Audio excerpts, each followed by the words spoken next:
সবাইকে নমস্কার জানিয়ে বলছি, প্লিজ দয়া করে কেউ কাউন্টিং এজেন্টরা এবং প্রার্থী ক্যান্ডিডেটরা তারা ভোটিং এলাকা ছেড়ে আসবেন না।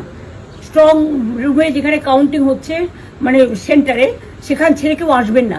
এটা বিজেপির প্ল্যান। প্রথম 2-3 রাউন্ডে আমি কালকে থেকেই বলছি যে ওদেরগুলো আগে দেখাবে, আমাদেরগুলো পরে দেখাবে।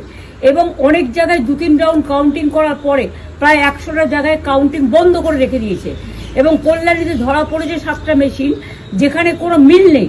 এটা টোটাল ফোর্স, পুলিশ সেন্ট্রাল ফোর্সকে দিয়ে চারিদিকে তৃণমূল কংগ্রেসের উপর অত্যাচার করছে, অফিস ভাঙছে, জোর করে দখল করছে। এসআইআর নামে আপনারা দেখেছেন ভোট লুট করেছে যাতে যে সিটগুলো জিততে পারে। কিন্তু এখনো এমন 70টা সিট আছে, 100টা সিট আছে যেগুলো আমরা এগিয়ে আছি, সেগুলো বলছে না। টোটালটাই মিথ্যে নিউজ খাওয়াচ্ছে। আগে ডিআইসিও এই খবরগুলো দিত, কিন্তু তাকে কালকে চেঞ্জ করে দেওয়া হয়েছে।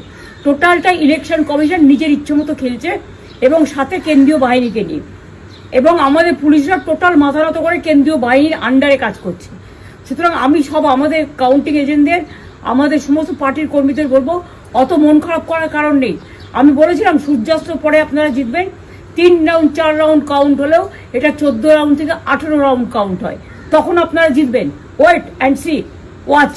আমরা সবাই আপনাদের সাথে আছি, আপনারা কেউ ভয় পাবেন না, নিশ্চিন্তে থাকুন। আমরা বাঘের বাচ্চার মতো লড়াই করে যাবো।